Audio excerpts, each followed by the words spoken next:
What is this? Dallasboi playing NU? It really is Mine Apocalypse! Just kidding, I don't believe in any of that. Hoo-ha. But, anyways, what's up YouTube? Dallasboi here, back in with another Pokemon Black and White 2 Wi-Fi battle. Today's match is going to be against DawnHikari, who I met on the Smug on Wi-Fi Battle Finder. I was asking for either an UU or an NU match, and we have to go NU, so here's the match. And looking at the teams, Fire, Water, Grass, Core in the form of Samurott, Cacturn, and Camerupt on her side of the field, while I have one in the form of Moongus, Torkoal, and Lapras. And speaking of the team on the bottom, it's actually a team that I made along with Emma from 3-Star Gaming. 3-Star Gaming's link will be in the description. I'm pretty sure it's owned by multiple people, but anyways, I'm looking at Samurott and Braviary as the biggest threats to my team, and I also need my own Braviary and potentially my Lapras alive in order for me to win this game. So yeah, pretty much keep them alive, I should be good, and yeah. So I hope you guys enjoyed this match, and let's get this show on the road! So my opponent's going to be leading off with their Samurott, and I'm actually going to be leading off with my Moongus, predicting this lead off, because I kind of expected the Swords Dance set, but it actually turns out that she's running Ice Beam on this Samurott, and that's a clean 2-hit KO with Life Orb, and that caught me way off guard, and fortunately I put this thing to sleep with Spore, which means Samurott's pretty much crippled for a good portion of the match. So now I'm predicting the Cacturn switching and going for the HP Ice. Prediction successful, but it doesn't do an ideal amount of damage. It does enough for a pretty clean 3-hit KO. So this kind of means I need to switch out into Donatello, my Torkoal, as the spikes were kind of expected. And now a second layer of spikes is going to be coming up, and I'm actually going to be firing off a Lava Plume here. Unfortunately for her, I get the burn on this Lava Plume, and I could have abused the low health if Cacturn hadn't gone for the Rapid Spin kill. But then again, the obvious switch to Golurk was pretty obvious from there. So, at the end of the day, it didn't really matter too much. But now Golurk's going to be setting up a substitute as it comes in. And I was hoping to nail this thing with a Toxic.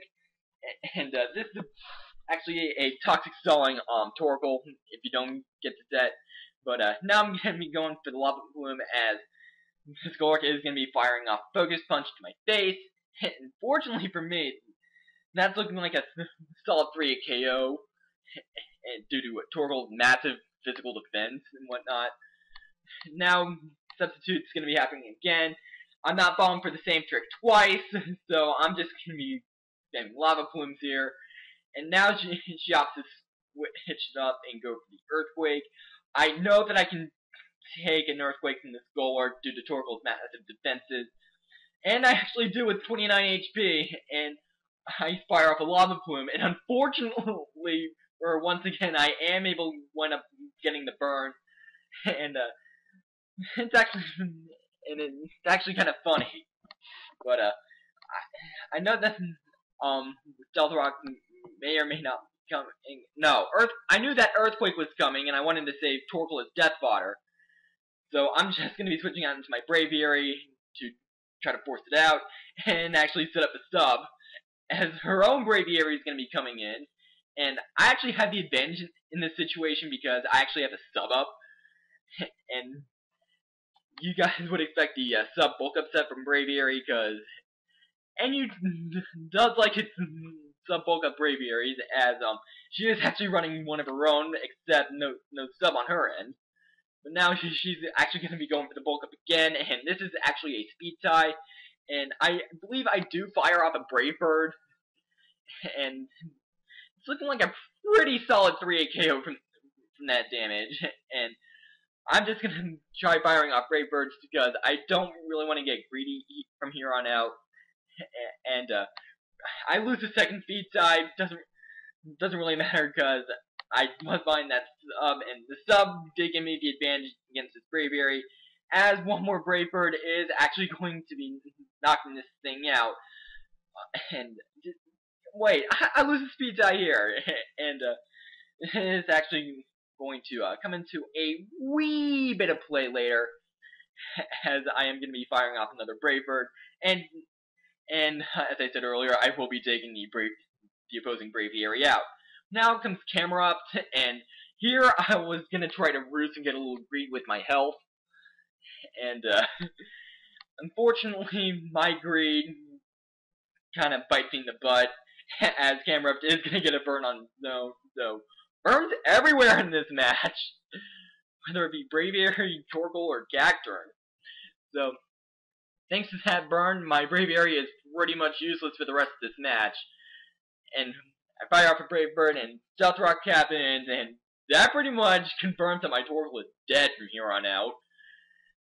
So and pretty much Braviary is also dead too. So I'm just gonna fire off Brave Birds and leave it in death fodder. And even after the burn, Braviary is doing a lot of damage with that Brave Bird. But now I'm gonna be setting out my Golurk to try to KO this camera up, and I do so with Shadow Punch as she was leaving camera up as death fodder. And now our own Golurk's gonna be coming in, and I actually wind up outspeeding this thing, either that or I win a speed tie, and the opposing Golurk is taken out. Now out comes the Sleeping Samurott. I believe it's 4-2 at this point, I believe, and guaranteed one turn of sleep happens, and I am going to be going for the dynamic punch. I stay in getting greedy, and that is going to bite me in the butt, as she is able to break through the confusion and take my Golurk out with the Surf. But fortunately, I do have my special Samurott counter Lapras here, and unbeknownst to me, she actually is carrying the HP Electric or Grass, and this actually does a lot of damage, but it actually turns out that it's going to be a Grit, and pretty much Lapras is kind of dead to me, but it isn't going to be going down without a fight. It will be taking the Samurott out with Thunderbolt here, and now her last Pokemon is the Behem.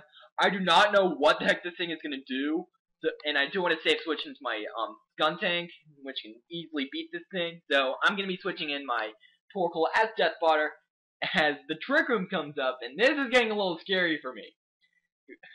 The best thing I have to deal with this thing is Flower, and a lot of my team is essentially dead at this point, and the first Sucker Punch failed, and BM gets off a nasty plot there, but I am actually going to predict the Mind Games to go on, and predict the nasty plot, go for the crunch, and fortunately I take out this BM, and that will be the game.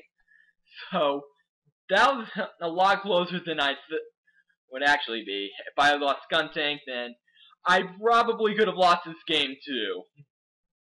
But it was still a pretty fun game there, DawnHikari. And I hope to battle you again sometime on the Smuggle Wi-Fi Battle Finder. And Ray, come and sub, and I will see you guys next time!